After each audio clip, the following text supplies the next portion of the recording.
अभी जो हम लोग का टॉपिक चल रहा था पिछले वीडियो में वो था राउटिंग। राउटिंग के अंदर हम लोग देखे थे कन्वेंशनल राउटिंग, लेकिन हम पहले बताया कि अब कन्वेंशनल राउटिंग यूज नहीं होता है। ठीक है, अब जो राउटिंग यूज होता है वो होता है एट्रीब्यूट राउटिंग। ये ज्यादा एडवांस और ज्यादा इजी और बहुत कम लाइन लिख के तुम राउटिंग कर सकते हो। तो आज के डेट में जनरली क्या होता है कि आपका प्रोग्राम जितना ज़्यादा छोटा है उतना ज़्यादा इजी माना जाता है, उसको मेंटेन करना भी इजी है, कोड भी कम लिखना पड़ रहा है, टाइम भी कम लगेगा। तो एट्रीब्यूट राउटिंग है क्या? तो attribute routing uses C sharp attribute. यहाँ पे आपको एट्रीब्यूट यूज करना पड़ेगा, जैसे वैलिडेशन में एट्रीब्यूट यहाँ पे directly on the controller and the action method to define their route. तो आप ये अगर कंट्रोलर पे भी लगा सकते हैं, आप चाहे तो एक्शन मेथड पे भी लगा सकते हैं, या दोनों पे लगा सकते हैं। हम बताएंगे कैसे होगा। कोई जरूरी नहीं कि अगर आप एक्शन मेथड पे लगा रहे तो कंट्रोलर पे लगाना, या कंट्रोलर पे लगा रहे तो एक्शन मेथड। आप कोई भी कॉम्बिनेशन में आप सिर्फ लगाओ कंट्रोलर पे, आप सिर्फ एक्शन मेथड पे लगाओ, या दोनों पे लगाओ। Highly precise and preferred for rest API और complex non standard URL structure. इसका ज्यादा यूज जो हो रहा है वो प्रेफर्ड किसमें किया जाता है? जो रेस्ट एपीआई, वेब एपीआई वगैरह बनेगा वहां पे, या जहां पे तुम्हारा यूआरएल जो है नॉन स्टैंडर्ड यूआरएल, मतलब कुछ भी आप यूआरएल देना चाहते हैं, आप स्टैंडर्ड फॉलो नहीं करना चाहते हैं, जैसे मन वैसे आप रखना चाहते हैं। अभी क्या है कि तुम्हारा कंट्रोलर का नाम होता है, फिर तुमको जैसे वो सब तो हम लोग पहले ऑलरेडी डिस्कस कर चुके हैं। Enable attribute routing, you simply call app dot map controller और ensure conventional routing are mapped as both can coexist। यहां बोला क्या है, आपको अगर इसको इनेबल करना है तो आपको program डॉट सी एस के अंदर जाके app dot map controller देना पड़ेगा। ठीक है, या कोई एक भी, अगर कोई एक भी कन्वेंशनल राउटिंग किया हुआ है तभी भी काम चलेगा। और ऐसा नहीं है कि अगर आप एट्रीब्यूट राउटिंग कर रहे हैं तो कन्वेंशनल राउटिंग नहीं होगा, कन्वेंशनल राउटिंग कर रहे हैं तो एट्रीब्यूट राउटिंग नहीं होगा।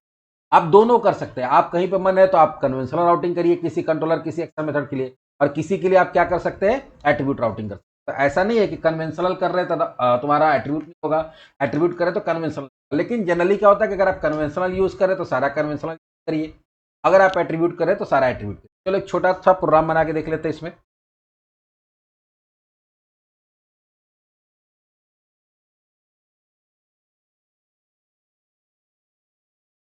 तो पिछला जो हमारा प्रोग्राम था उसी में भी हम लोग क्या करेंगे, कन्वेंशनल राउटिंग हटाएंगे, और कन्वेंशनल राउटिंग हटाने के बाद उसके अंदर हम लोग क्या करेंगे, अंदर हम लोग डालेंगे एट्रीब्यूट राउटिंग। डिफॉल्ट डेमो में ही चलते उस सेट को लेके। अब पिछले बार देखो कितना सारा हम लोग मैपिंग किए थे। यहाँ पे एक डिफॉल्ट हम लोग छोड़ देंगे, यहाँ पे बाकी सबको क्या करते हैं, अभी बता देते हैं।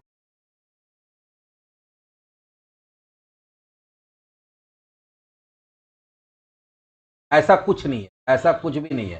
कन्वेंशनल का मतलब हो गया पुराना तरीका जो पहले से चलते आ रहा है। ठीक है, तो शुरुआत में जब पुराना वर्जन में वो चलता था, एट्रीब्यूट राउटिंग नया आ गया के बाद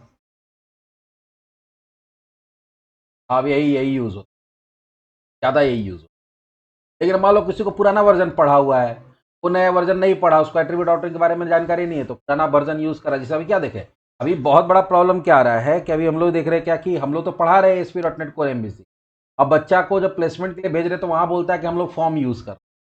अब बताओ, फॉर्म कब का खत्म हो गया। लेकिन अगर लोकल स्केल पे जो कंपनी, मान लो कि कोई कंपनी रांची में है, बनारस में है, कोलकाता में इवन, तो जो स्मॉल लेवल का कंपनीज है, मीडियम लेवल कंपनी, वो भी आज भी क्या यूज कर रहा है, वो फॉर्म्स यूज कर रहा है। अभी बच्चा यहाँ जाता है, बोलता है कि एसपी डॉट नेट कोर पढ़ क्या है, वहां जाके बताता है कि हम ये चीज पढ़े। बोला नहीं नहीं, हमको इस पे काम नहीं करना, हमको SP dot net core, SP dot net form पे काम करना। आप कर सकते हो? तब क्या बोलता नहीं, हम तो पढ़े नहीं है। तो के पास जो नॉलेज है, जहां जो चल रहा है कन्वेंसली, बहुत सारा कंपनी अपने आप को अपडेट नहीं करता, जो छोटा मोटा कंपनी जिसका उसको लगता है कि जो चल रहा है बस चलने दो। तो जो पुराना वर्जन यूज कर रहा है, मान लो कभी जिससे देखो ये अभी तुरंत बोला कि 26 इंस्टॉल किया तो ये प्रॉब्लम हो गया, तो बहुत कंपनी चाहता है कि जो चल रहा है चलने दो, प्रोजेक्ट मिल रहा है, काम हो रहा है।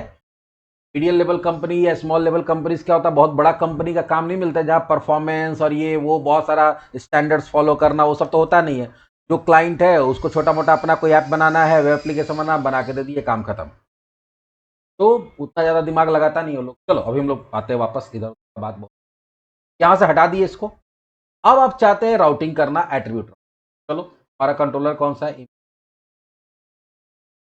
अब जैसे वहां पे हम लोग किए थे वही करते हैं। आप यहाँ आए, और यहां पे पहले राउट नाम का एक क्या यूज करना पड़ता है, राउट नाम का एक एट्रीब्यूट यूज करना पड़ता है, जिसे राउट। और यहां पे तुमको क्या देना पड़ेगा, यहां पे देना पड़ेगा किस नाम से उसको, उसका जो यूआरएल होगा वो, जैसे हम लोग वहां पे क्या किए थे, लिस्ट क्या डाले थे वही डाल देते, list of employ, list underscore of underscore डाल दिए। पहले इसको रन करा के देखते हैं कि काम करता है।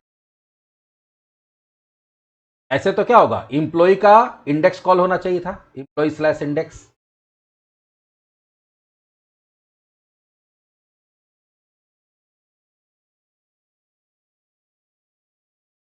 अभी यहां पे जैसे लिस्ट ऑफ इंप्लॉइज की, ये खुला कि नहीं खुला, हम लोग इस लिंक पे क्लिक किया, वहां हाइपर लिंक में क्या डाला हुआ था, लिस्ट ऑफ इंप्लॉइज, देखो आ गया यहाँ। ये कैसे काम किया, यहां पे तो हम लोग राउटिंग हटा दिए थे, देखो .cs के अंदर राउटिंग तो हटा हुआ है, फिर भी हमारा कस्टम जो यूआरएल है वो वर्क किया, किसके हेल्प से किया, with the help of custom routing. उसी तरह से यहां पे क्या है, क्या आते हैं, क्रिएट के लिए हम लोग क्या बनाए थे, क्रिएट के लिए बनाए थे, अच्छा नहीं पहले तो क्रिएट के लिए बनाए थे,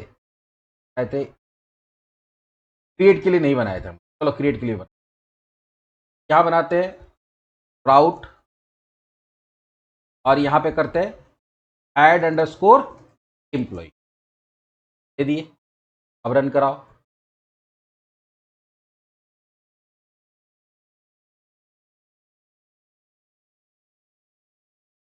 यहां देते हैं ऐड अंडरस्कोर, कौन सा पेज खुला, हमारा खुल गया ऐड वाला। तब यहां पे देखो कोई कंट्रोलर का नाम नहीं पता चल रहा, कुछ भी नहीं, एकदम सिंपल वाला ही है। हाँ कोई कोई ऐसा होता है जो आईडी लेता है, जैसे अभी देखो ये एडिट है, या फिर तुम्हारा क्या नाम है, डिटेल्स है, ये सब तो आईडी लेता है, डिटेल्स वाला आईडी ले रहा है। आईडी वाला कैसे बनाते हैं, आईडी वाला बनाने के लिए क्या करना पड़ेगा, चलो देखते हैं। आईडी वाला बनाने के लिए वहां पे तुमको यूआरएल देना होगा स्लैश, और यहां करली ब्रैकेट में क्या देना होगा, आईडी देना। चलो देखते हैं, यहां पे देंगे राउट,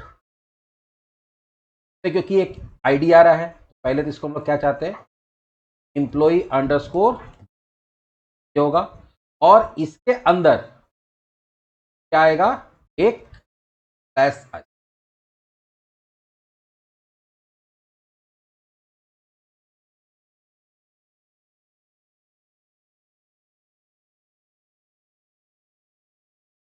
बाद यहां पे तुमको होगा डबल,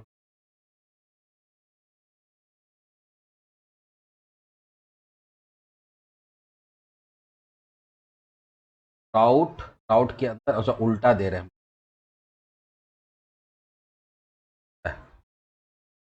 यहां पे ये ब्रैकेट होगा, ब्रैकेट बाहर में, और डिटेल्स के बाद यहां पे स्लैश होगा। अब क्या होगा, एम्प्लॉय डिटेल्स और स्लैश कोई भी एक आईडी दोगे तो ये वाला इंडेक्स मेथड, ये वाला एक्शन मेथड कॉल हो जाएगा, और जो आईडी दिए हो वो आईडी यहां, नाम क्या दिए,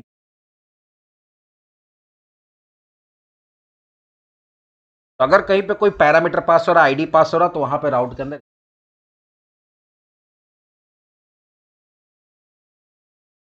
अभी हम लोग एक्शन मेथड का दे रहे हैं, अभी हम लोग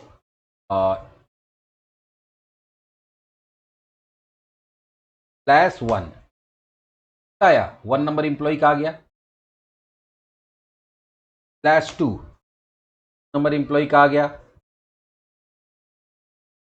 /3 नंबर इंप्लॉय का आ गया, 4 है ही नहीं, ब्लैंक आ गया। इसमें तुम चाहो तो ऐसा कर सकते हो कि अगर मान लो आईडी नहीं है,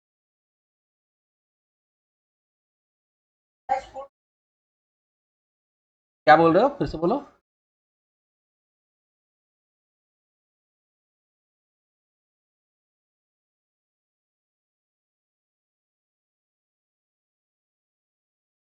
हाँ हाँ, तो तुम्हारा कहना है कि जैसे पहले देते थे,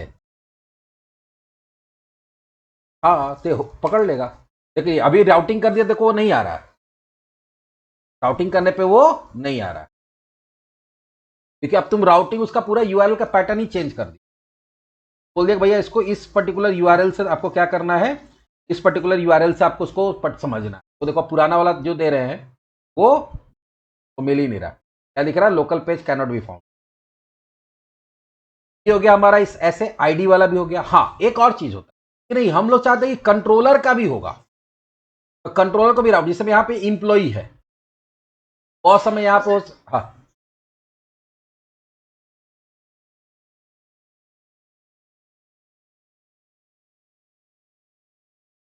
हाँ, रिडायरेक्ट टू एक्शन में नहीं देना होगा। फिर तुमको याद होगा हम लोग यहाँ पे भी कुछ दिन के थे, redirect to route, direct route करके था, रिडायरेक्ट टू रूट, उसमें ऐसे देना। अगर राउटिंग करते हो तो तुमको क्या करना पड़ता है? रिडायरेक्ट टू रूट यूज करना पड़ता है, रिडायरेक्ट टू एक्शन यूज नहीं करना होता। ठीक है, कभी भी अगर आप राउटिंग करते हैं और आप चाहते हैं कि यहाँ पे हम लोग एक्शन मेथड देना चाहे तो दे सकते हैं, लेकिन बिना एक्शन मेथड देके जो यहाँ पे यूआरएल दिया गया है उसके थ्रू करना, तो ये लास्ट क्लास हम लोग देखे थे, यहाँ पे क्या देना पड़ता है? रिडायरेक्ट टू रूट देना, राउटिंग की है वो जाएगा। अब आते हैं यहाँ पे हम लोग एक और चीज पे, हम लोग चाहे तो कंट्रोलर का भी राउट दे सकते हैं। जैसे यहाँ पे मान लो इंप्लॉई है, तो अगर सपोज कोई ऐसा रहेगा कि नहीं हमको वहां पे पहले जो अभी क्या हो रहा है, सीधा सीधी तुम लिस्ट ऑफ इंप्लॉई दे रहे हो, तुम चाहते हो कि नहीं वहां पे कंट्रोलर का भी एक राउट आना चाहिए, तो कंट्रोलर का राउट के लिए क्या होता है? यहाँ पे भी राउट दे सकते हैं। और इसके अंदर मान लो इंप्लॉई है, इंप्लॉई की जगह हम लोग ईएमपी कर देंगे। क्या कर देंगे? ईएमपी। अब पूरा इंप्लॉई लिखना नहीं पड़ेगा, हम जहां पे ईएमपी लिखेंगे उसका मतलब इंप्लॉई कंट्रोलर का बात कर रहे हैं। अभी देखो एक बार इस फिर से बंद करते हैं और वापस से रन कराने की कोशिश करते हैं लिस्ट ऑफ इंप्लॉई।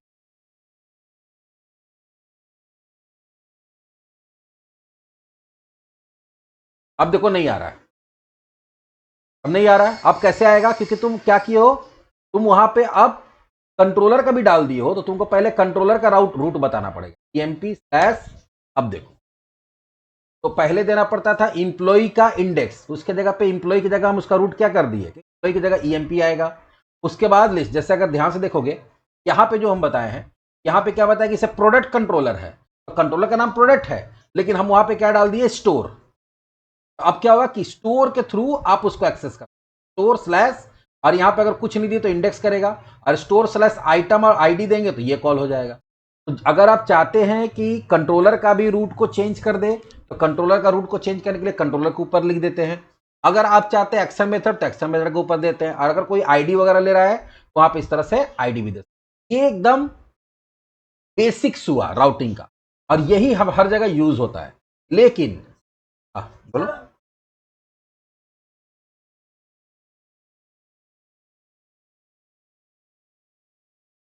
मेनू में क्या बोले? एट द रेट, में हम एक मिनट, लेआउट आ गया, मेनू में आ गया। हाँ बोलो, यही मेनू बोल रहे हो ना? हाँ, तो अब यहां पे तुमको क्या करना पड़ेगा? अगर तुम उसको मेनू के साथ कॉन्टेक्ट कनेक्ट करना चाहते हो, तो तुम यहाँ पे मान लो इंप्लॉई है, तो हटाएंगे और यहाँ एचरेफ दे देंगे। क्या देंगे? अब एसपी एक्शन और ये नहीं देंगे, कब तो वो रहा ही नहीं, यहाँ एचरेफ देना होगा स्लैश, वहां पे हम लोग क्या दिए थे? EMP slash list of employee, ये देना होगा।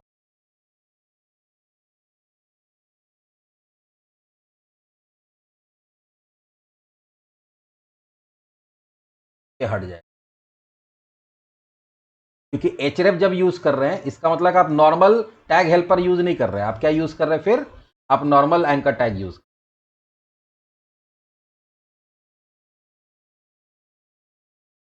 ऑफ इंप्लॉई, सॉरी, होगा।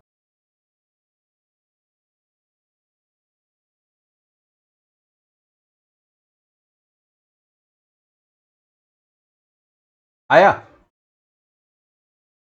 जब आप इस तरह से करेंगे तो फिर यहाँ पे आपको एचरेफ देना होगा, आपको फिर वो कंट्रोलर और एक्शन देने का जरूरत, अगर इसके थ्रू बनाना चाहते हैं। तो यहाँ पे हम लोग एक्शन मेथड का नाम नहीं चेंज करें, हम लोग routing information change, URL change. ऐसा नहीं कि वहां पे उसका नाम चेंज होकर ये हो गया तो पता चला कि अब हम लोग कंट्रोलर में यहाँ पे दे रहे हैं ईएमपी और यहाँ पे दे रहे हैं लिस्ट ऑफ इंप्लॉय, फिर आपको एचरेफ करके यूआरएल के फॉर्म। ये तो हो गया बेसिक्स, जहां पे आप कंट्रोलर का भी नेम चेंज, रूट के यूआरएल के अंदर नेम चेंज कर सकते हैं, और इसके अंदर भी। हाँ, एक और चीज है, कोई भी एक्शन मेथड के अंदर अगर आप ये रूट के ऊपर लिख के डबल कोट्स देते हैं, डबल कोट्स का मतलब क्या होता है? डबल कोट्स का मतलब होता है कि जैसे कैसे इंडेक्स जो होता है, किसी भी कंट्रोलर का डिफॉल्ट एक्शन मेथड होता है कि सिर्फ क्या करो, यूआरएल स्लैश और कंट्रोलर का नाम देकर एंटर कर दो तो इंडेक्स कॉल हो जाता है। तो वैसे अगर आप किसी को डिफॉल्ट बनाना चाहते हैं तो वहां पे आप क्या कर सकते हैं, ऐसे डबल कोट्स दे सकते हैं। तो अगर आप कहीं पे भी यूआरएल स्लैश अगर मान लो स्टोर दे देंगे तो कौन सा कॉल हो जाएगा, इसके हिसाब से कौन कॉल हो जाएगा, लिस्ट कॉल हिसाब से कौन कॉल होगा, लिस्ट, क्योंकि क्या है, डिफॉल्ट है ये। अब बाकी फिर तो अलग अलग दे ही सकते। इसके बाद कुछ ऐसा चीज बता रहे हैं जो हर जगह यूज नहीं होता है लेकिन कहीं कहीं यूज हो सकता है, इसलिए आपको उसका नॉलेज होना जरूरी है। जैसे एक होता है टोकन रिप्लेसमेंट। टोकन रिप्लेसमेंट का मतलब क्या होता है कि attribute routing support token like controller and action to automatically inject the class और method name inducing repetitive typing. हर जगह अगर आप नहीं चाहते हैं, हर जगह आपको क्या करना पड़े, हर जगह आपको कंट्रोलर का नाम देना पड़े, एक्शन का नाम देना पड़े, तो आप सीधा सीधी क्या कर सकते हैं, ये बाय डिफॉल्ट भी यही होता है लेकिन पता नहीं ये अलग से दिया हुआ है, यहाँ पे तो हम बता दे रहे हैं। यहाँ पे क्या लिख दिए, राउट, और यहाँ पे लिख दिए स्क्वायर ब्रैकेट में controller slash action. Controller slash action का मतलब क्या हो गया, कभी भी अगर इसको कॉल कराया जाएगा, ये कंट्रोलर को, सॉरी, कभी भी इस कंट्रोलर को यूज किया जाएगा तो यहाँ पे कंट्रोलर का नाम जैसे ब्लॉक दे दिए और स्लैश आर्काइव दे दिए तो वो अपने आप क्या करेगा, ब्लॉक कंट्रोलर का आर्काइव को कॉल कर देगा। लेकिन फिर से बता देते हैं कि अगर हम लोग नहीं भी करते हैं तो बाय डिफॉल्ट तो यही सिस्टम चलता है। जैसे अगर ध्यान से देखो, कभी हम लोग यहां से राउटिंग हटा देते हैं, बाय डिफॉल्ट भी वही सिस्टम चलता है। जैसे यहां से राउट हटा दिए, अगर यहां से राउट हटा देते हैं, इसके ऊपर सिर्फ इंडेक्स के ऊपर से हटाए, तो बाय डिफॉल्ट भी वही सिस्टम चलता है। यहां पे गए, अब मान लो यहां पे तुम क्या करते हो, इंप्लॉई स्लैश और यहां पे दे दो इंडेक्स, यहां पे भी तो वही काम हो रहा है। अच्छा, ये तो यहां पे हम लोग एक्स, अच्छा सॉरी, यहां से भी हटाना होगा, यहाँ पे यहाँ भी तो हम लोग कर दिए है ना, तो भी हटाना होगा।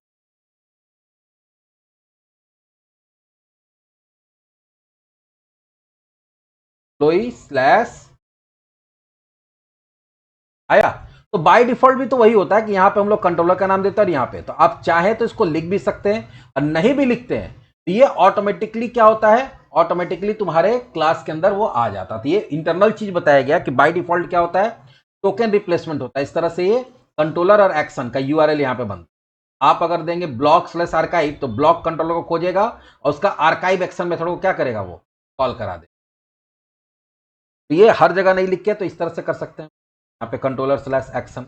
इसका मतलब हो गया कि जो भी कंट्रोलर का नाम दिया जाएगा अपने आप खोजेगा एक्शन मेथड। नहीं भी करते तो बाय डिफॉल्ट होता है, तो इसका कोई मतलब नहीं है। टॉपिक था तो हम बता दिए कि इस टॉपिक को बोलते क्या है, तो बोलते हैं टोकन रिप्लेसमेंट। टोकन रिप्लेसमेंट बोल रहे हैं कि कंट्रोलर की जगह पे कंट्रोलर का नाम आ जाएगा और एक्शन मेथड की जगह एक्शन मेथड का।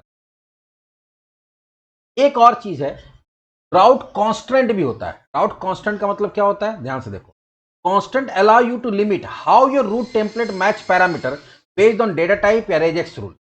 It constant is not meant the route is skip. देखो होता क्या है कभी कभी कि हम लोग आईडी दे देते हैं, ठीक है, यहां पे जैसे आईडी दे दी,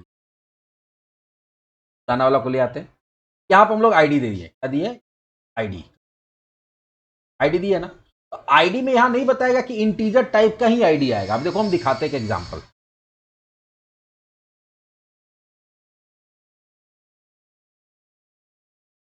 यहां पे क्या था, कोई डिटेल्स था ना, हाँ, कोई अंडरस्कोर डिटेल्स और यहाँ वन और चाहिए यहाँ पे कि हम लोग कंट्रोलर के ऊपर भी दिए तो फिर यहाँ ई एम वन दिए तो आ गया, फोर दिए आ गया। अब यहां पे हम लोग क्या करते हैं, एबीसी लिख देते हैं। एबीसी लिखे फिर भी मेरा पेज आ रहा है, भले डेटा नहीं आ रहा। क्यों डेटा आ रहा है, क्योंकि एबीसी तो वहां मिला ही नहीं, एबीसी तो आईडी है ही नहीं, इसलिए मिला नहीं, इसलिए कोई डेटा नहीं दिख रहा। लेकिन फिर भी ये पेज तो मेरा खुल जा रहा है। अब इसमें तुम थोड़ा सा कांस्टेंट लगा सकते हो कि नहीं, अगर आईडी मेरा इंटीजर टाइप का होगा तभी ये पेज खुलेगा, तभी ये राउटिंग काम करेगा, अदरवाइज नहीं करेगा। तो आईडी के आगे क्या लगा देंगे, कोलोन करके आईएनटी लगा देंगे। तो इससे क्या होगा कि अब आईडी तो आना चाहिए, लेकिन वो भी आईडी किस टाइप का आना चाहिए, आईएनटी टाइप का। अगर आईएनटी टाइप का आईडी आया है, न्यूमेरिकल वैल्यू आया है, तब तो ये राउटिंग काम करेगा, नहीं तो नहीं करेगा। ये थोड़ा और एडवांस हो गया, हम लोग थोड़ा सा उसको कंट्रोल कर रहे हैं अपने हिसाब से। ट्राई करके डिटेल्स ऑफ एम्प्लॉय 2 या ईएमपी तो कंट्रोलर के ऊपर भी लगा के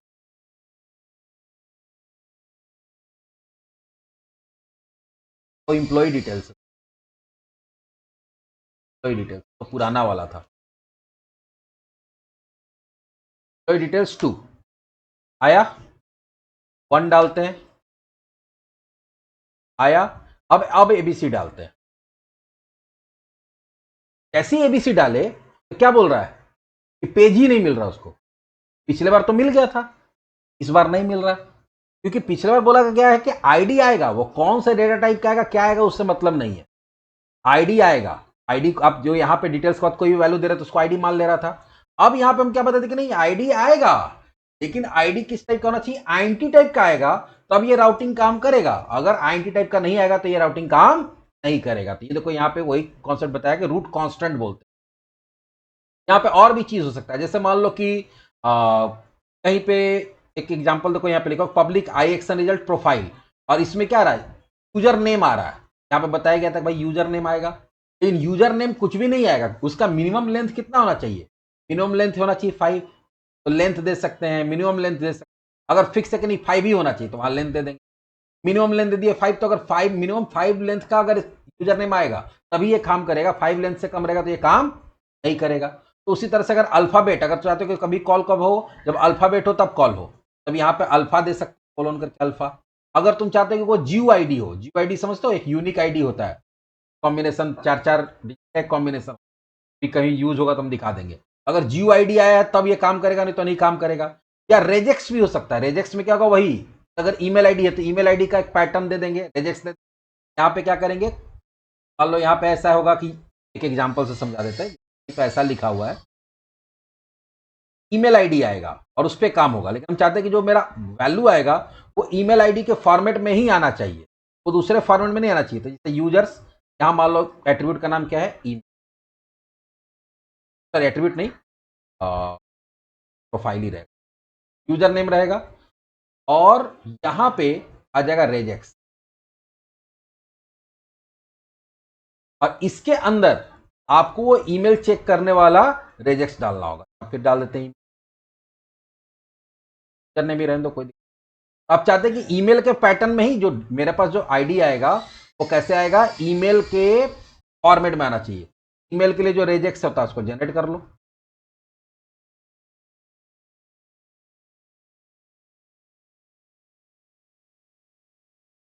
generate regex to check valid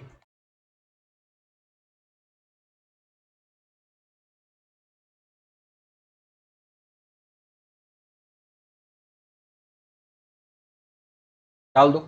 अब क्या होगा कि ये तभी काम करेगा जब एक तो होगा कि आप यूजर्स को कॉल कराएंगे, ये हो गया यूआरएल।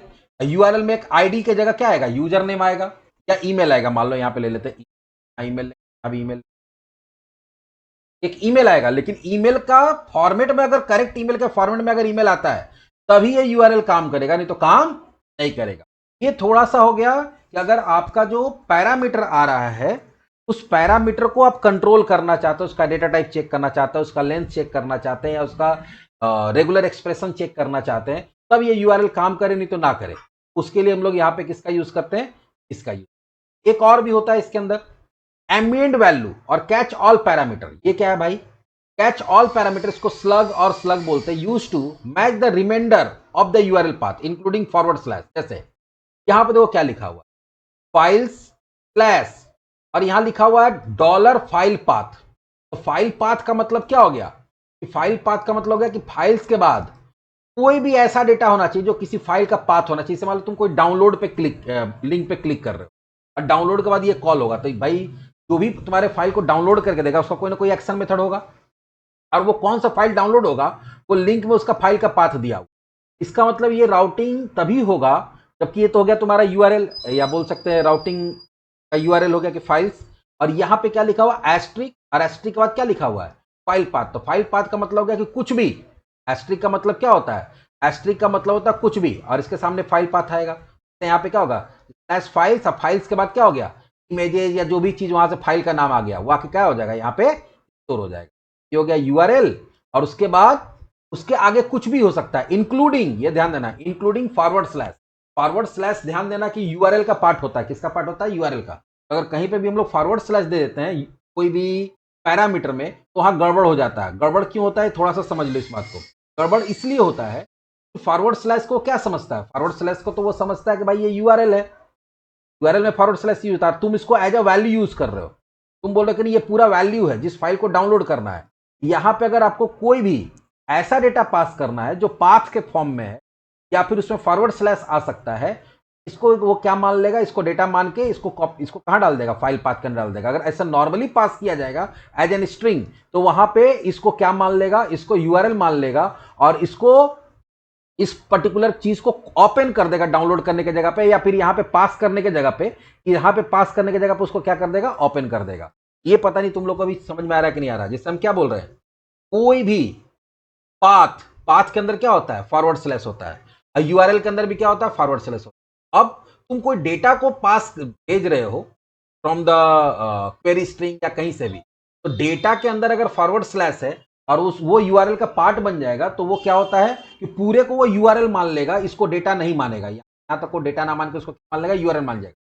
इस पर्टिकुलर डेटा को इस वेरिएबल में पास करने की जगह पे इस पर्टिकुलर फाइल को ओपन करके ब्राउजर के अंदर दे देगा, जबकि हमको उस फाइल को पास करना है डाउनलोड करने के लिए, या हो सकता है कि हम अपलोड करने के लिए दे रहे हैं, और अपलोड करने की जगह क्या हो जाएगा, वो इसको जाके सर्वर पे खोजने लगेगा कि भाई फाइल्स फोल्डर के अंदर इमेजेस नाम का कोई फोल्डर है कि नहीं है, नाम का फोल्डर है तो इमेजेस नाम के फोल्डर के अंदर 2026 नाम का फोल्डर है कि नहीं है, उसके अंदर banner.png है कि नहीं है। अगर नहीं है तो वहां पे एरर आ जाएगा। कहीं पे फाइल पाथ वगैरह पास करना होता तो इसका यूज करना, इसका यूज हम पहले बोले ये सब का यूज बहुत कम होता है, कहीं पे जरूरत पड़ेगा तो होगा। ये एडवांस चीज था, वीडियोस जो हम अपलोड किए उसके अंदर ये बताया नहीं है, इसलिए इसके अंदर हम डाल दिए। इन केस नोट्स में रहेगा, आपको कभी जरूरत पड़ेगा तो आप कर सकते हैं। अब यहाँ पे ये दिया हुआ कन्वेंशनल राउटिंग एट्रीब्यूट राउटिंग में क्या है उसका कंपैरिजन। कन्वेंशनल राउटिंग में क्या होता है कि सारा कुछ program.cs से कंट्रोल होता है। एट्रीब्यूट राउटिंग क्या होता है, कंट्रोलर और एक्शन मेथड के पास काम होता है। अगर कन्वेंशनल राउटिंग का यूज ज्यादातर कहां पे होता है, जो एमबीसी वेब एप्लीकेशन है इसमें यूजर इंटरफेस आप व्यू बना रहे हैं, वहां पे व्यू भी रहेगा, वहां ज्यादातर लोग कन्वेंशनल राउटिंग का यूज करता है। एपीआई वगैरह के अंदर इसका यूज होता है हमारा एट्रीब्यूट राउटिंग का। Maintenance, easy to change the global structure at once, क्योंकि सारा काम program.cs होता है तो एक ही जगह से सारा चेंज हो जाएगा। लेकिन इसमें क्योंकि हर अलग अलग कंट्रोलर अलग अलग एक्शन मेथड के अंदर जाके काम हो रहा है, तो कल के अगर तुमको चेंजेस करना होगा तो एट्रीब्यूट राउटिंग में थोड़ा सा प्रॉब्लम होता है, तो हर कंट्रोलर के अंदर जाके हर एक्शन मेथड के पास जाके तुम्हारा यूआरएल वगैरह चेंज करना। फ्लेक्सिबिलिटी क्या है, rigid, depend strictly on naming pattern. यहां पे क्या होता है, आप हर चीज का एक नेमिंग पैटर्न बनाते हैं। अगर तुमको याद होगा, देखो यहाँ पे नेमिंग एक पूरा पैटर्न बनाना होता है कि क्या क्या कैसे कैसे होगा।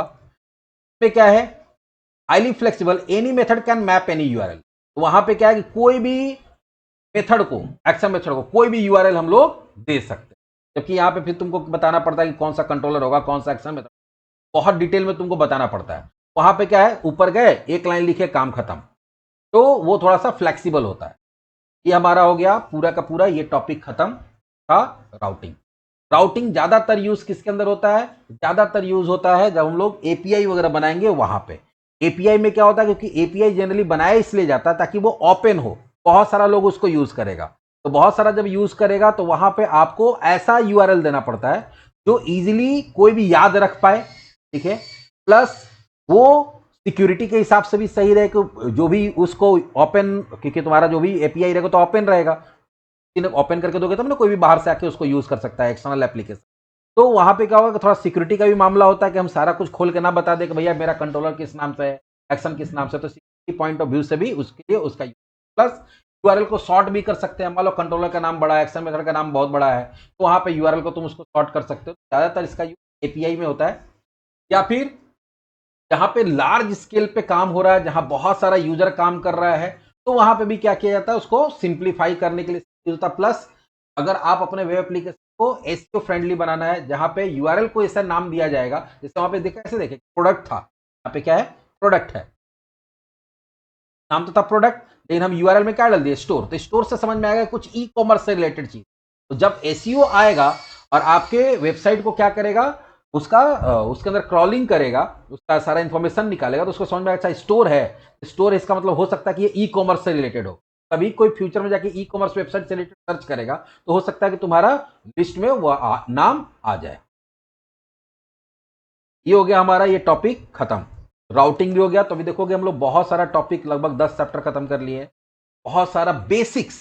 अब क्या है कि अब हम लोग रेडी हैं कि अब हम लोग डेटाबेस की तरफ मूव कर सकते हैं, क्योंकि जो बेसिक्स आपको आना चाहिए था कोई भी वेब एप्लीकेशन बनाने के लिए, जहां पे कंट्रोलर क्या है, व्यू क्या है, मॉडल क्या है, उसके बाद फिर तुम्हारा सारा स्ट्रक्चर्स को हम लोग हमारा लेआउट के बारे में पढ़े, क्योंकि अगर आप कोई भी वेब एप्लीकेशन बना रहे हैं तो लेआउट का भी बहुत इंपॉर्टेंस होता है। तो लेआउट कैसे काम करता है, नहीं करता है, वो सारा कुछ हम लोग समझ लिए। अब फाइनली हम लोग आएंगे डेटाबेस ऑपरेशन, क्योंकि अगर वेब एप्लीकेशन बना रहे हैं आप या एपीआई बना रहे हैं तो उसके अंदर बिना डेटाबेस ऑपरेशन का कोई मतलब नहीं रहता। एप्लीकेशन, वेब एप्लीकेशन लोग इसीलिए बनाता है क्योंकि आप क्या करते हैं, आपका जो पूरा का पूरा एप्लीकेशन है वो डेटाबेस के साथ कनेक्टेड होता है और आपका डेटा पे काम होता है। अब डेटाबेस ऑपरेशंस के लिए आपको बेसिक्स एसक्यूएल पता होना चाहिए। आपको कौन कौन सा चीज मिनिमम पता होना चाहिए, अभी हम कुछ लिस्ट बना के दे रहे हैं। अगर आप लोग पढ़े हैं तो वेरी गुड, नहीं पढ़े हैं तो अभी एसक्यूएल का भी मेरा बहुत सारा वीडियो अपलोडेड है, उस पर जाके आप क्या कर सकते हैं, पढ़ सकते हैं। जो मिनिमम आपको पता होना चाहिए वो डेटाबेस क्या है, ठीक है, वो पता होना चाहिए। टेबल के बारे में आपको पता होना चाहिए कि टेबल क्या होता है, रो, कॉलम, रो किसको बोलते हैं, कॉलम किसको बोलते हैं, वो पता होना चाहिए। उसके बाद अगर ऑपरेशंस के बारे में पता होना चाहिए तो क्या होना चाहिए, डेटाबेस को क्रिएट करना, रिनेम करना और डिलीट करना। टेबल क्रिएट करना, एडिट करना, रिनेम करना और डिलीट करना। उसके बाद अब अगर बात करते हैं हम लोग इसका, टेबल का बात हो गया इधर। अब आते हैं डेटा रिट्रीवल में। कुछ बोल रहे हो क्या?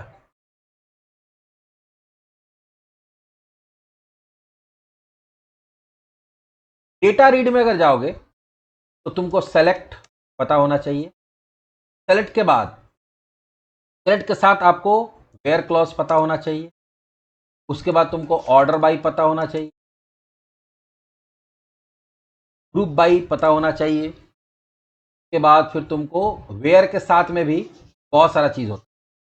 जैसे अगर बात करोगे ऑपरेटर्स का,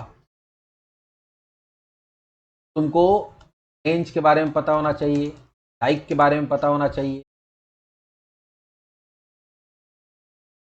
रेंज मतलब बिटवीन, बिटवीन, लाइक और इन। और इसके साथ तो बिटवीन की जगह नॉट बिटवीन भी होता है, नॉट लाइक भी होता है, नॉट इन भी होता है, ये पता होना चाहिए। उसके बाद सबसे इंपॉर्टेंट ज्वाइन, ज्वाइंस का कॉन्सेप्ट आपके पास होना ही होना चाहिए। ज्वाइंस में इनर ज्वाइन और आउटर ज्वाइन ज़्यादातर इसी का यूज होता है, कभी अलग अलग वेरिएशन होता है, वो पता होना चाहिए आपको। उसके बाद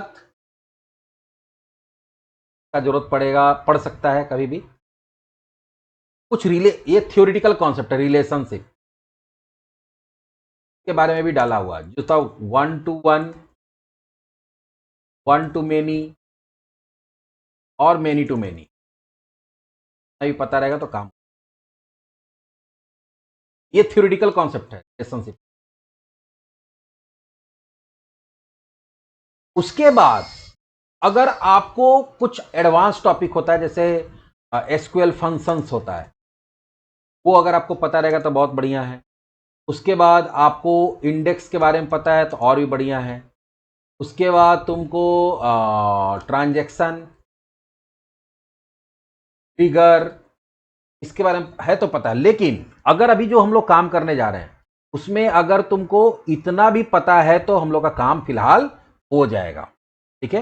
ये सब अगर रहेगा तो क्वेरी करने में और इजी होगा। ज्वाइन रहेगा तो मल्टीपल टेबल से अगर जब काम होता है वहां पे इसका जरूरत होता है, वहां पे आपको इसका जरूरत पड़ सकता है। और ये कुछ थ्योरेटिकल कॉन्सेप्ट है जो आपको रिलेशनशिप में पता होना चाहिए। जब आप ज्वाइंस वगैरह करते हो उसके पहले आपको टेबल में कैसे डेटा अरेंज करना उसके लिए। और ये सब होता है SQL function, index, transaction, trigger, ये एडवांस टॉपिक प्लस प्रोसीड्योर, सारे चीज का वीडियो ऑलरेडी डाला हुआ है और डिटेल में डाला हुआ है। अगर अच्छे से समझोगे तो ये आगे जाके जब इंटरव्यू वगैरह में जाते हो और उसमें अगर डेटाबेस से क्वेश्चन होता है तो ये सब मोटा मोटी टॉपिक है। अगर बेसिक बात कर रहे हैं तब, अभी तो इसको बहुत सारा कुछ एडवांस आ गया है परफॉर्मेंस के हिसाब से बाकी चीज, लेकिन अगर बेसिक भी बोले कि हाँ ठीक है एसक्यूएल आपको आना चाहिए, तो आना चाहिए में कम से कम इतना आना चाहिए, आना चाहिए में कम से कम इतना आपको क्वेश्चन आपका उठता है अलग अलग। प्लस अगर आरडीबीएमएस कॉन्सेप्ट में जाओगे तो आरडीबीएमएस में फिर बहुत सारा कॉन्सेप्ट है।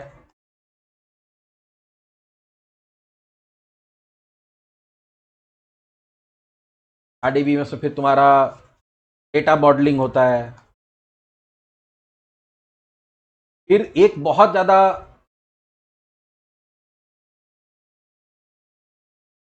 बहुत क्वेश्चन होता है अगर आरडीबीएमएस से कॉन्सेप्ट आ जाता है ना, तो ये भी तुम्हारा रिलेशनशिप जो है ये आरडीबीएमएस का ही कॉन्सेप्ट है, कॉन्सेप्ट ये कॉन्सेप्चुअल चीज है RDBMS. Data modeling, normalization, denormalization, relationship one to one, one या वन टू मेनी टू, ये सब चीज क्रिटिकल पार्ट है।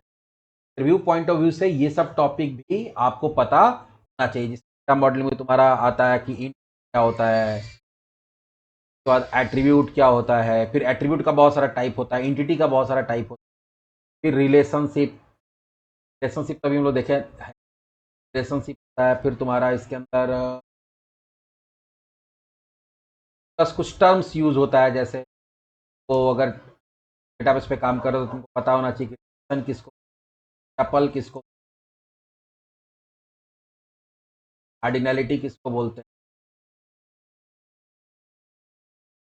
डोमेन किसको बोलते हैं, सब कुछ आरडीबीएमएस के भी तुमको मिल जाएगा, बहुत सारा नॉर्मलाइजेशन, बाकी सब तुमको मिल जाएगा, देख सकते हो तुम उधर जाके। लेकिन अब आते हैं हम लोग डेटाबेस के पास।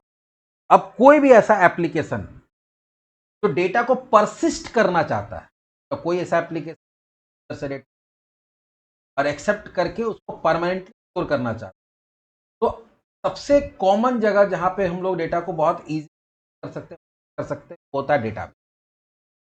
अब हम लोग देखेंगे कि डेटाबेस के साथ कैसे काम करेंगे और डेटाबेस के साथ काम करने के लिए क्या तरीका है। स्टार्टिंग में हम लोग जब पढ़े थे डॉटनेट, तो उस समय एक कॉन्सेप्ट था डेटाबेस के साथ कनेक्टिविटी करने का, वो था ADO, active data x object, ADO use होता था।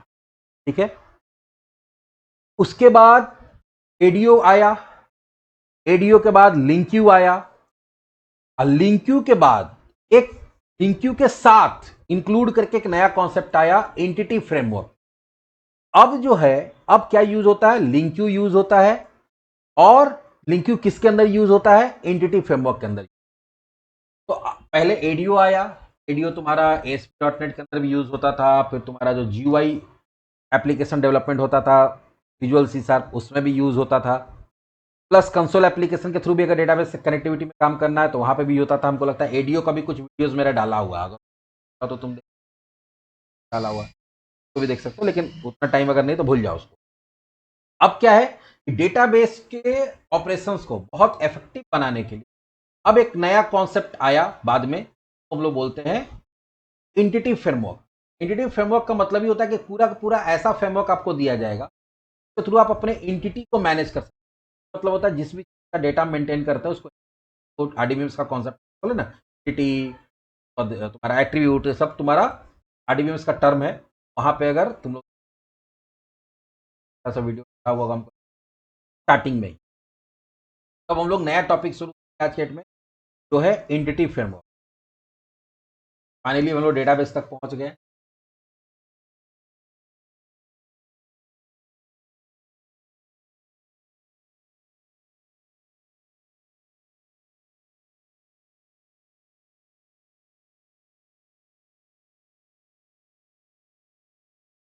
ये जो टॉपिक है इसका नाम है entity framework core.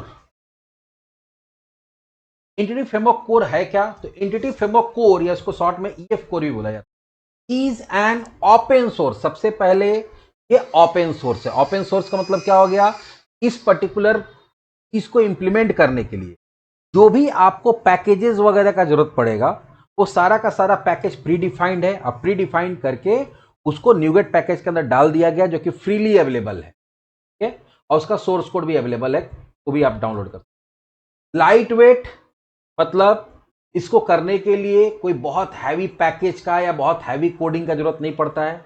And cross platform का मतलब क्या है, जैसे देखो कोर वर्ड जब जुड़ा था ना कोई भी ASP.NET के साथ या फिर तुम्हारा एंटिटी फ्रेमवर्क के साथ, तो जो कोर का मतलब ही होता है क्रॉस प्लेटफॉर्म। इसको इस तरह से डिजाइन किया गया है कि किसी भी तरह के प्लेटफॉर्म पे इंस्टॉल होकर काम हो कर सकता है। जैसे ये विंडो पे भी काम कर सकता है, ये लिनक्स पे भी काम कर सकता है, ये यूनिक्स पे भी काम कर सकता है, ये मैक पे भी काम कर सकता है। और ये है क्या, तो object relational mapping framework for .NET application. और ये किस तरह का फ्रेमवर्क है, ये करता क्या है, तो जो आपका रिलेशन है, रिलेशन का मतलब टेबल जो कि डेटाबेस में है, उसको अपने एप्लीकेशन के थ्रू आप ऑब्जेक्ट के थ्रू मैप कर सकते हैं। मैप का मतलब क्या हो गया कि आपका टेबल है डेटाबेस में और यहां रहेगा ऑब्जेक्ट प्रोग्राम के अंदर, आप काम करेंगे ऑब्जेक्ट पे और वो रिफ्लेक्ट करेगा कहां पे, हमारा डेटाबेस में। मतलब आपका जो रिलेशन है आरडीबी में, रिलेशन का मतलब टेबल होता है आरडीबी में, तो रिलेशन को यहां पे ऑब्जेक्ट से मैप किया जाएगा कि वहां पे टेबल रहेगा, लेकिन आपको क्या लगेगा कि आप सारा काम ऑब्जेक्ट में कर रहे हैं, आपको जो लगेगा कि आप ऑब्जेक्ट ओरिएंटेड प्रोग्रामिंग कर रहे हैं, लेकिन वो काम किस में होते चला जाएगा, उसके साथ जो लिंक रिलेशन होगा डेटाबेस में वहां होते चला जाएगा। आप ऑब्जेक्ट के अंदर डेटा डालेंगे, आपका डेटा कहां चला जाएगा, आपका डेटा चला जाएगा डेटाबेस में। आप ऑब्जेक्ट में डेटा, ऑब्जेक्ट से डेटा रीड करेंगे, वो डेटाबेस से लाएगा, ऑब्जेक्ट में स्टोर करेगा और आपको दे देगा। आप ऑब्जेक्ट में डेटा एडिट करेंगे, वो डेटा जाके एडिट कहां हो जाएगा, वो डेटा जाके एडिट हो जाएगा आपका डेटाबेस में। आप ऑब्जेक्ट को डिलीट करेंगे, वो उससे रिलेटेड जो डेटा डेटाबेस में रहेगा, टेबल के अंदर रहेगा, वो डिलीट हो जाएगा। मतलब ऑब्जेक्ट रिलेशन मैपिंग बोलते हैं, ORM। सिंपल सा बात है कि जो रिलेशन है उसको यहां पे ऑब्जेक्ट से मैप किया जाए। EF core is a database access technology, है क्या भाई, तो डेटाबेस को एक्सेस करने टेक्नोलॉजी जिसे .NET, it serve as a bridge between .NET application and the relational database, enabling developer to interact with the database using .NET object instead of SQL query। तो पहले क्या होता था कि आपको ADA.NET वगैरह है तो C# का कोड में ही SQL का कोड लिखना पड़ता था। पूरा क्वेरी जो आपको SQL का क्वेरी भी आना चाहिए था। देखो इसका बहुत बड़ा बेनिफिट क्या है कि अगर आपको SQL नहीं आता है, एकदम से नहीं आता है, कुछ भी पता नहीं है, फिर भी आप डेटाबेस में काम कर सकते हैं अगर आपका UPS का कॉन्सेप्ट बढ़िया है। ठीक है, देखो माइक्रोसॉफ्ट का क्या कहना है कि भैया आप C# बढ़िया से पढ़ लीजिए, ठीक है, तो अगर आप C# बढ़िया से पढ़ लेते हैं, UPS का कॉन्सेप्ट आपका अच्छा से होता है, तो आपको डेटाबेस नहीं भी आता है तो ऑब्जेक्ट पे अगर काम करने आपको आ रहा है, ऑब्जेक्ट बनाने आ रहा है, उसमें डेटा डालने आ रहा है, निकालने आ रहा है, एडिट करने आ रहा है, ठीक है, तो आप ऑब्जेक्ट पे काम करिए भैया, आपका काम डेटाबेस में होते रहेगा। वो कौन संभालेगा, वो तुम्हारा एंटिटी फ्रेमवर्क संभालेगा। तो ये एक तरह से ब्रिज की तरह काम करता है, पुल की तरह काम करता है, किसके बीच में, डेटाबेस के बीच में और .NET एप्लीकेशन। आप काम करेंगे C# में .NET एप्लीकेशन, आपको लगेगा कि हम C# में काम कर रहे हैं और वहां काम किस में होता रहेगा, डेटाबेस में होता है ये, और सारा क्वेरी वगैरह कुछ भी देने का जरूरत नहीं, सारा क्वेरी ऑटोमेटिक बने। Entity framework core is an object relational mapping framework. पहले बताया कि यहाँ पे ऑब्जेक्ट रिलेशन मैपिंग होता है कि आपका जो रिलेशन होगा वहां पे टेबल होगा, टेबल को ही रिलेशन बोलते हैं, उसको यहाँ ऑब्जेक्ट से मैप किया जाएगा। Entity framework core is a crucial concept for achieving database connectivity in ASP.NET core application. कोई भी ASP.NET कोर एप्लीकेशन बना रहे हैं तो उसमें अगर आप डेटाबेस कनेक्टिविटी का कुछ भी काम करना चाहते हैं तो ये सबसे कंपोनेंट है, इसके बिना काम करना मुश्किल। Understanding this framework is essential for performing database operation effectively. अगर ये आप डेटाबेस ऑपरेशंस करना चाहते हैं तो अच्छे से, तो आपको क्या करना पड़ेगा, इस पर्टिकुलर चीज को करना पड़ेगा। It is an enhancement to ADO.NET that give developer an automated mechanism for accessing and storing data in the database. ये पहले बोले कि शुरुआती दौर में क्या यूज होता था, ADO.NET यूज, उसी का ये एडवांसमेंट। पहले ADO.NEट यूज, ADO.NET के जगह पे ही अब किसका यूज होता है, इसका, उसका एडवांसमेंट है। एडवांसमेंट इस फेज में है कि पहले आपको सारा क्वेरीज लिख के भेजना पड़ता था, कहां से, अपने प्रोग्राम से। अब आपको क्वेरीज नहीं लिखना है, यहाँ पे आप बताइए कि आपको क्या काम करना, क्वेरीज ऑटोमेटिक जनरेट हो जाएगा। वो काम किसका रहेगा, EF कोर का, और वो क्वेरी जनरेट करके डेटाबेस पर क्वेरी जाएगा, वहां रन कर जाएगा। ठीक है, entity framework core is the new version of entity framework after EF6 but it is redesign. तो बोला गया, यहाँ पे क्लियर किया है कि पहले ऐसा नहीं कि नया चीज है, एंटिटी फ्रेमवर्क ADO.NEट एकदम स्टार्टिंग फेज का चीज है, जब हम बताया था कि .NET 2 अगर आया था उस समय। लेकिन जब धीरे धीरे आपका .NEट एडवांस होते चला गया तो एंटिटी फ्रेमवर्क कोर भी बहुत पहले ही आ गया था। लेकिन जब तुम्हारा का भी वर्जन था EF1, EF2, EF6, लेकिन जब EF6 आया, EF6 के बाद EF7 नहीं आया, EF7 के बाद EF6 के बाद सीधा क्या आ गया, EF4 आया। कोर क्यों आया? क्योंकि EF6 जो था या उसके पहले जो था वो प्लेटफॉर्म डिपेंडेंट था, मतलब वो खास इन्वायरमेंट में, विंडो इन्वायरमेंट के अंदर ही काम करता था। तो अगर आपका एप्लीकेशन जो है वो विंडो इन्वायरमेंट में डिप्लॉयड है तब तो काम करता था, दूसरे इन्वायरमेंट में काम डिप्लॉयड रहता तो काम नहीं करता था। इसको पूरा का पूरा रीडिजाइन किया गया। तो नाम भले ही इंटिटी फ्रेमवर्क कोर हो गया, इंटिटी फ्रेमवर्क ही रह गया, आगे कोर जुड़ गया 6 को हटा के, लेकिन ये पूरा का पूरा रीडिजाइन हुआ। ऐसा नहीं कि पुराने वाला में थोड़ा बहुत कुछ चेंजेस करके उसको ठीक कर दिया गया, नहीं, पूरा का पूरा कंप्लीट चेंज करके नाम वही रखा गया, लेकिन कंप्लीट उसका पूरा आर्किटेक्चर, उसका सारा पैकेजेस वगैरह हर कुछ क्लास वगैरह सारा कुछ चेंज। जो लोग EF6 में काम करता था, ऐसा नहीं कि उसको फ्रेमवर्क कोर लगेगा कि अच्छा थोड़ा बहुत कुछ नया वर्जन आ गया, जैसे ऐसे भी डॉटनेट का 8 था, 9 था, 10 आ गया, लेकिन जो लोग पढ़ रहा है उसको पता है कि 8, 9, 10 में कोई मेजर बहुत ज्यादा चेंजेस, अभी जो इनिशियल लेवल पे जो लोग सीख रहा है उसके लिए कोई मेजर चेंजेस। जो लोग ऑलरेडी काम कर रहा है, जो लोग ऑलरेडी EF कोर का, एंटिटी फ्रेमवर्क का, एंटिटी बोल रहे हैं, ASP.NET कोर का बहुत एक्सपर्ट लोग है, उसको पता चले कि अच्छा पहले वाला में कुछ ये चीज नहीं था, अब ये चीज है। तो रियल टाइम इंप्लीमेंटेशन में कुछ कुछ प्रोजेक्ट में वो चीज यूज हो रहा है, हर जगह यूज नहीं हो रहा। वैसे ही अगर इसमें आएगा तो इसमें कंप्लीट चेंज हो गया, ऐसा नहीं कि थोड़ा बहुत चेंजेस है। कंप्लीट रीडिजाइन का मतलब होता है पुराना वाला चीज को कंप्लीट हटा के पूरा नया बनाना, फ्रेश कोडिंग करके फिर से।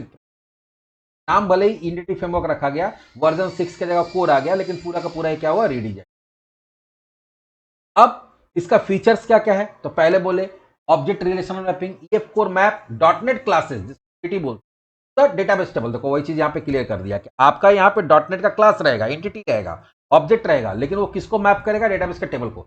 Allowing developer to work with data in more object oriented manner. यहां पे क्या होगा कि आपको ये अलाउ करेगा कि आप पूरा का पूरा ऑब्जेक्ट ओरिएंटेड कोडिंग करेंगे और आपका काम डेटाबेस में होते चला। क्रॉस प्लेटफॉर्म बताया, it is designed to work with across the cross different operating system, जैसे making it compatible with various platform including Windows, Mac, Linux. Platform पे आपका एप्लीकेशन है, ये काम करेगा। प्लस यहां पे दो अप्रोच दिया गया काम करने, एक अप्रोच दिया गया कोड फर्स्ट, एक अप्रोच दिया गया डेटाबेस फर्स्ट। इसके बारे में हम लोग डिटेल में बात करेंगे, लेकिन फिलहाल समझ लो, थोड़ा बहुत बता देते हैं। EF core support multiple development approach such as code first, defining the database schema using classes and generating the database automatically। दो तरीका से काम कर सकते हैं। एक हो सकता है आप एकदम नया फ्रेश एप्लीकेशन, पहले से वो एप्लीकेशन नहीं, पहले से कोई एप्लीकेशन नहीं, कोई आया आपको बोला कि हमको नया सॉफ्टवेयर बनवाना है, नया एप्लीकेशन बनाना, बोला कि आप पहले से कोई डेटाबेस पे काम कर रहे हैं, पहले से कोई सॉफ्टवेयर काम, नहीं, पहले से कोई काम नहीं कर रहा। अब आपके पास आया, आपके पास दो ऑप्शन है। अगर वो उसका पहले से एप्लीकेशन नहीं है तो आपके पास दोनों ऑप्शन है, code first, database first. Code first में क्या होता है, आप वहां पे C# के अंदर क्लासेस पहले बनाते हैं, और क्लासेस बनाएंगे सारा, और क्लास यहां पे क्या करेगा, क्लास यहां रिप्रेजेंट करेगा एंटिटी को, ऑब्जेक्ट बनाएंगे, मतलब आप पहले ऑब्जेक्ट बनाएंगे और ऑब्जेक्ट के हिसाब से टेबल जनरेट होगा, मतलब डेटाबेस में अपने आप डेटाबेस बन जाएगा, टेबल बन जाएगा, सब कुछ किसके हिसाब से, आपके कोड के हिसाब से। आप जो C# का कोड लिखे हैं, आप जो क्लासेस बनाए हैं, आप जो एंटिटीज जो हम लोग बनाएंगे आगे जाके, उसके हिसाब से वहां अपने आप डेटाबेस बन जाएगा। तो आपको डेटाबेस का कोड नहीं आता है, या आप डेटाबेस में बहुत ज्यादा कॉन्फिडेंट नहीं है, जो डेटाबेस में ज्यादा कॉन्फिडेंट नहीं रहता, लेकिन अगर उप्स उसका अच्छा है, तो वो लोग कौन सा अप्रोच में जाता है, वो लोग जाता है कोड फर्स्ट में। ठीक है, हमको उप्स अच्छे से आता है, हम क्लास अच्छा से डिजाइन कर सकते हैं, मॉडल अच्छा से डिजाइन कर सकते हैं। यहाँ पे आप मॉडल पहले बनाएंगे, और मॉडल के अगेंस्ट में टेबल ऑटोमेटिक जनरेट होगा, टेबल अपने आप बनेगा। वो कौन बनाएगा, EF कोर बनाएगा। तो अगर आपके पास रेस एप्लीकेशन आप बना रहे हैं तो आपके पास दोनों ऑप्शन है, या फिर अगर आपको डेटाबेस, जैसे हम लोग को क्या है, हम लोग बहुत शुरू से काम किए, तो अभी हमारे पास दो अप्रोच है। शुरू में तो दो अप्रोच नहीं था, तो हम लोग ज्यादा कंफर्टेबल किस करते हैं, नहीं हम पहले डेटाबेस बढ़िया से डिजाइन कर लेंगे, हमको बहुत अच्छे से आता है, हम डेटाबेस डिजाइन करेंगे, और डेटाबेस डिजाइन करने के बाद उसके हिसाब से हम क्लास या मॉडल जनरेट कर देंगे। तो सिंपल बात है, दो अप्रोच है, आप पहले ऑब्जेक्ट बनाइए, मॉडल बनाइए, और मॉडल के हिसाब से टेबल जनरेट करवा लीजिए, या आप पहले टेबल बनवाइए, ठीक है, टेबल बना लिया और टेबल के हिसाब से आप ऑब्जेक्ट जनरेट करा। दोनों ऑप्शन होगा जब आपका फ्रेश एप्लीकेशन है तब। लेकिन इन केस कोई एप्लीकेशन पहले से चल रहा है, मान लो कि वो एप्लीकेशन PHP टेक्नोलॉजी पे चल, या वो एप्लीकेशन हो सकता है जावा JSP पे चल रहा है, या हो सकता है कि अभी जिसे हम बोले ना कि ASP कहीं फॉर्म पे चल रहा है, फॉर्म वाला जो पुराना था, अब वो बोला कि नहीं, हमको उसको क्या करना है, नया एप्लीकेशन में कन्वर्ट करना है।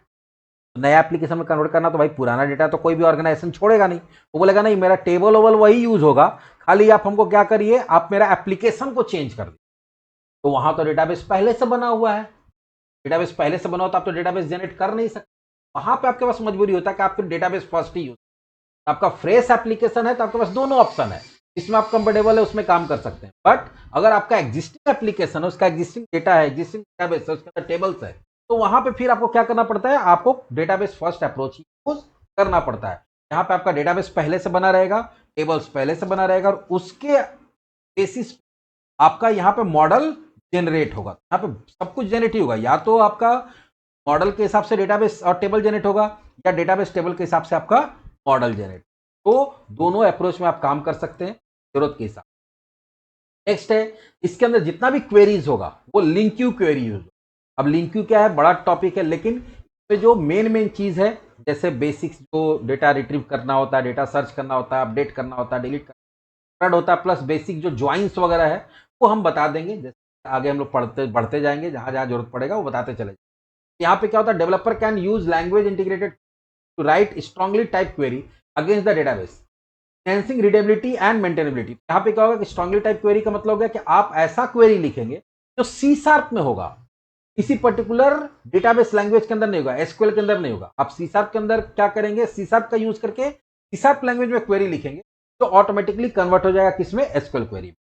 प्लस चेंज ट्रैकिंग होता है, ईएफ को automatically track changes made to the object, allowing easy saving of those changes back to the database. Plus होता है क्या कि जब आप कोई भी एप्लीकेशन आपका बनता है, टाइम टू टाइम उस डेटाबेस में चेंज, तो यहाँ पे आप चेंज ट्रैक कर सकते हैं। जब माइग्रेशन बनाते हैं तो यहाँ पे अभी आगे माइग्रेशन पढ़ेंगे हम लोग, जब माइग्रेशन बनाते हैं तो आगे दिया भी हुआ, जब माइग्रेशन बनाते हैं तो माइग्रेशन का वर्जन मेंटेन होता है। इन केस अगर आप कोई चेंजेस किए और आपको लगा कोई चेंजेस करने के बाद बहुत सारा चीज गड़बड़ हो गया, तो आप तुरंत प्रीवियस वर्जन पे जा सकते हैं। अभी जो करंट माइग्रेशन है उसको चेंज करके आप प्रीवियस वाला माइग्रेशन पे जा सकते हैं। भैया कोई गड़बड़ हो गया तो आप तुरंत एक कमांड रन कराएंगे और पूरा का पूरा रिवर्ट बैक हो जाए। यहाँ पे वही चीज है कि आप आसानी से चेंज ट्रैकिंग इसको ट्रैक कर सकते हैं, और अगर जरूरत पड़े तो उसको डेटाबेस में परमानेंट कर सकते हैं या फिर उसको रिवर्ट भी कर सकते हैं। यहाँ पे माइग्रेशन के बारे में वही चीज है। माइग्रेशन क्या होता है, offer to ability to create and manage database schema changes over the time through the migration, simplified database version. अभी वही वर्जन का ही बात आ गया, देखो यहाँ अभी क्या बोले कि जब जब आप मॉडल में चेंजेस करेंगे, तो मॉडल में चेंजेस करेंगे तो उसके हिसाब से उसके अकॉर्डिंग क्या होना चाहिए, मॉडल के अकॉर्डिंग डेटाबेस में भी चेंजेस होना चाहिए। जैसे मान लो कि एक टेबल है, टेबल के अंदर मान लो या एक मॉडल है, उसके अंदर आपके पास 5 प्रॉपर्टी है। जब आप उसके अगेंस्ट में डेटाबेस जनरेट करेंगे, डेटाबेस के अंदर टेबल जनरेट करेंगे, तो जितना मॉडल होता है हर मॉडल के लिए एक टेबल बनता है, हर टेबल के अंदर कितना कॉलम बनता है, तो जितना आपका प्रॉपर्टी है। इन केस फ्यूचर में जाके कोई आपका क्लाइंट बोला कि नहीं इसमें एक और प्रॉपर्टी ऐड कर दीजिए, एक और इन्फॉर्मेशन हमको, तो आप मॉडल के अंदर जैसे ही आप क्या करेंगे, प्रॉपर्टी ऐड करेंगे, तो उसको डेटाबेस में रिफ्लेक्ट कराना होगा। अब वहां कॉलम भी एक बढ़ेगा, तो कॉलम कैसे बढ़ेगा, तो आपको माइग्रेशन बनाना पड़ेगा, जनरेट करना पड़ता है माइग्रेशन, बताएंगे कैसे होगा जब काम करेंगे तो। और माइग्रेशन जैसी बना के उसको एग्जीक्यूट कराएंगे माइग्रेशन को, तो जो भी चेंजेस हुआ आपका मॉडल में वो रिफ्लेक्ट कर जाएगा कहां पे, डेटाबेस के अंदर।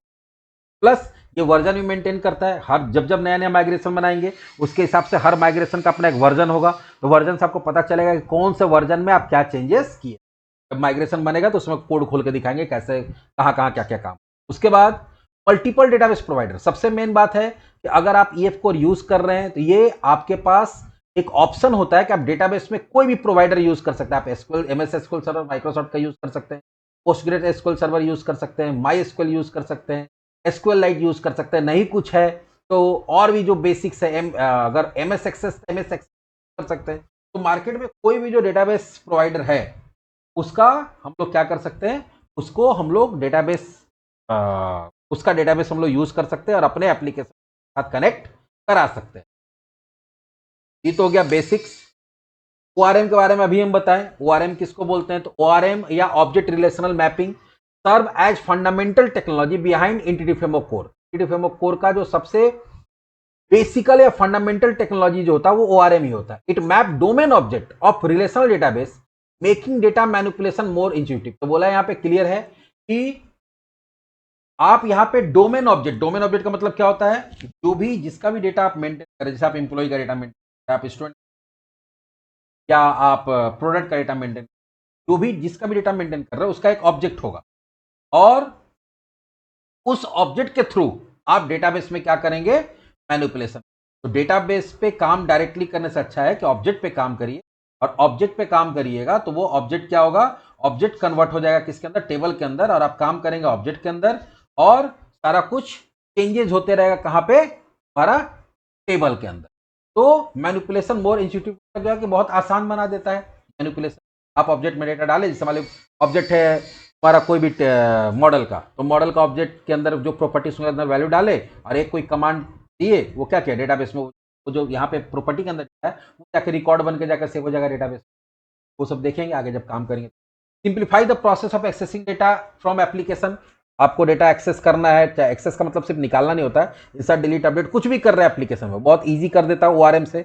ORM is a tool for storing data from domain object to the relational database. तो ओआरएम एक तरह का टूल है के थ्रू आप ऑब्जेक्ट का डेटा को स्टोर कर सकते हैं कहां पे, डेटाबेस में, या डेटाबेस का ऑब्जेक्ट को लाके स्टोर कर सकते हैं कहां पे, ऑब्जेक्ट।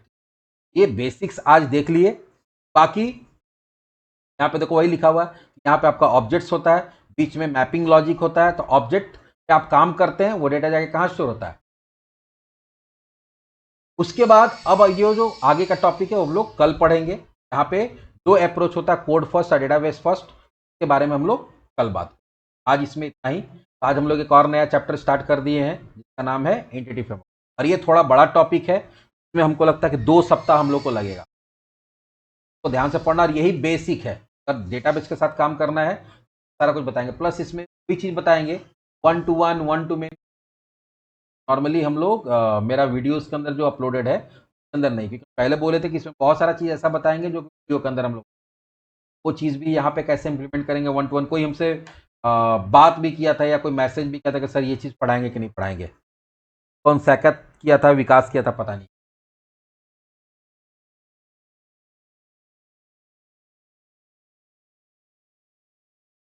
वीरेंद्र, हाँ वीरेंद्र कोई किया था। हम बोले थे कि नहीं तो करेंगे, वो करेंगे। आज इतना ही रखते हैं हम लोग, तो उसका जो नोट्स हम भेज देंगे, जो देखते हैं एडिट करके, अगर आज हो जाएगा ना तो कल एडिट।